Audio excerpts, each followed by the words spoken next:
بسم اللہ الرحمن الرحیم۔ السلام علیکم۔ حضرت موسیٰ علیہ السلام مصر میں پیدا ہوئے۔ آپ علیہ السلام کے والد کا نام عمران تھا۔ اس وقت مصر پر فرعون کی حکومت تھی۔ فرعون نے ایک خواب دیکھا کہ گویا ایک آگ بیت المقدس کی طرف سے چلی آ رہی ہے، اور اس نے مصر کے گھروں اور تمام قبطیوں یعنی بنی اسرائیل کے مخالف فرعونیوں کے گروہ کو جلا ڈالا، لیکن بنی اسرائیل کو آنچ تک نہ آئی۔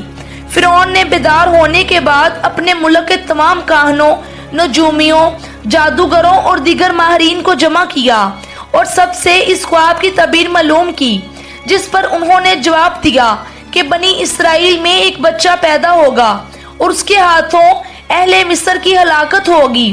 نیز بنی اسرائیل کے ہاں یہ بات شروع سے مشہور تھی کہ ان میں ایک بچہ پیدا ہوگا جو بڑا ہو کر فرعون کا تختہ الٹے گا اور بنی اسرائیل کے پاس مصر کی باغ دوڑ آئے گی۔ یہ خبر فرعون نے مصر کو بھی اس کے درباریوں نے پہنچا دی تھی، لہٰذا اس خواب کے بعد وہ مزید فکر مند ہو گیا اور اس نے حکم جاری کر دیا کہ بنی اسرائیل میں پیدا ہونے والے تمام لڑکے قتل کر دیے جائیں۔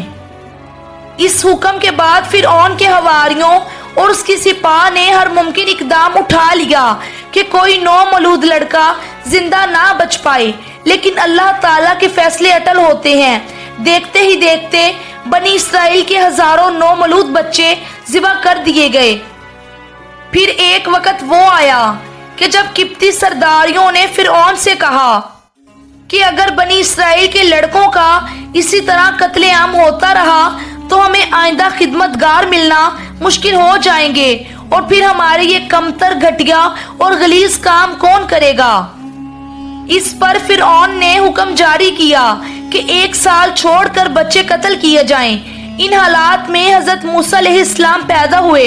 نجومیوں نے فرعون کو اطلاع دی کہ بچہ پیدا ہو چکا ہے۔ اس اطلاع نے فرعون کو بدحواس کر دیا اور اس کی سپاہ نے گھر گھر تلاشی شروع کر دی۔ اللہ تعالیٰ نے ان کی حفاظت کا سامان اس طرح فرمایا کہ ان کی والدہ پر معمول کے مطابق حمل کے آثار ظاہر نہیں ہوئے، جس سے فرعون کی چھوڑی ہوئی دائیوں کی نگاہ میں نہ آئیں۔ یوں ولادت کا مرحلہ تو خاموشی سے گزر گیا اور حکومت کے علم میں نہ آ سکا، لیکن ولادت کے بعد بھی قتل کا اندیشہ موجود تھا۔ اللہ تعالیٰ نے اس کا حل بھی موسیٰ علیہ السلام کی والدہ کو سمجھا دیا۔ چنانچہ انہوں نے بچے کو صندوق میں لٹا کر دریائے نیل میں ڈال دیا۔ موسیٰ علیہ السلام کی والدہ نے 3 دن آپ علیہ السلام کو دودھ پلایا اور چوتھے دن لکڑی کے صندوق میں رکھ کر دریا میں ڈال دیا، جبکہ بعض دیگر مفسرین نے یہ مدت 3 ماہ بیان کی ہے۔ صندوق دریا میں بہتا ہوا فرعون کے محل کے پاس پہنچ گیا جو لبے دریا تھا۔ فرعون کے نوکروں نے صندوق اٹھایا اور فرعون کی بیوی آسیہ کی خدمت میں پیش کر دیا۔ آسیہ بے اولاد تھی، تو انہوں نے جب صندوق میں ایک حسین و جمیل چاند جیسے بچے کو لیٹے دیکھا تو فریفتہ ہو گئیں اور بے اختیار بچے کو گود میں اٹھایا اور جلدی سے فرعون کے پاس لے گئیں، اور حضرت آسیہ بولی کہ یہ میری اور تمہاری، ہم دونوں کی آنکھوں کی ٹھنڈک ہے، اسے قتل نہ کرنا، شاید یہ ہمیں فائدہ پہنچائے یا ہم اسے اپنا بیٹا بنا لیں۔ اہلیہ کی شدید خواہش کے پیش نظر فرعون نے بادل ناخواستہ پرورش کی اجازت دے دی۔ ادھر حضرت موسیٰ علیہ السلام کی والدہ نے انہیں دریا کے سپرد تو کر دیا تھا، لیکن وہ بے قرار تھیں۔ چنانچہ انہوں نے حضرت موسیٰ علیہ السلام کی بہن مریم بنت عمران کو بھائی کی خبر گیری کے لیے بھیجا۔ مریم دور سے صندوق کو دیکھتے ہوئے دریا کے کنارے کنارے چلتی ہوئی فرعون کے محل تک پہنچ گئیں، جہاں فرعون کی بیوی دیگر عورتوں کے ساتھ بڑی دیر سے معصوم بچے کو دودھ پلانے کی کوششوں میں مصروف تھیں، لیکن کوئی آیا انہیں دودھ پلانے اور چپ کروانے میں کامیاب نہیں ہو رہی تھی۔ جوں جوں وقت گزرتا جا رہا تھا، بھوکے بچے کی بے تابی دیکھ کر آسیہ کی بے چینی بڑھتی جا رہی تھی۔ حضرت موسیٰ علیہ السلام کی بہن مریم دروازے پر کھڑی یہ سب منظر دیکھ رہی تھی۔ بالآخر بول پڑی کہ کیا میں تمہیں ایسا گھرانہ بتاؤں کہ جو تمہارے لیے اس بچے کو پالیں اور اس کی خیر خواہش سے پرورش کریں۔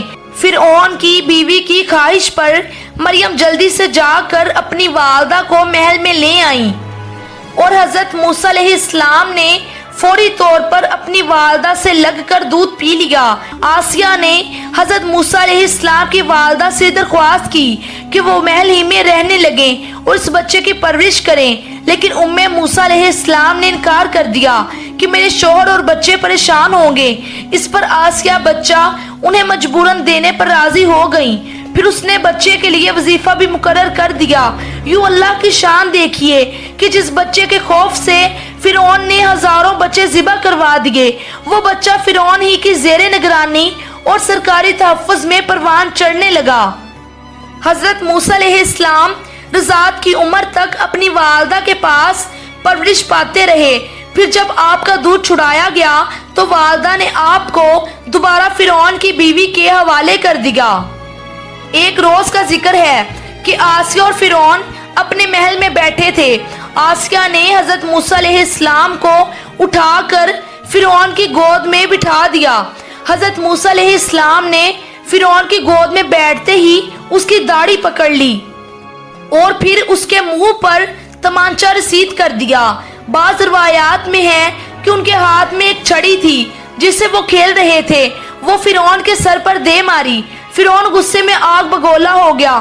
وہ کاہنوں کے بچہ پیدا ہونے کی پیش گوئی پر پہلے ہی بڑا فکر مند تھا۔ کہنے لگا کہ مجھے لگتا ہے کہ یہ وہی بچہ ہے، اور اس نے بچے کے قتل کا حکم دے دیا۔ آسیہ یہ دیکھ کر سخت پریشان ہو گئیں اور بولیں کہ یہ معصوم بچہ ہے، اسے کسی چیز کی عقل نہیں، اس نے ایسا نادانی میں کیا ہے۔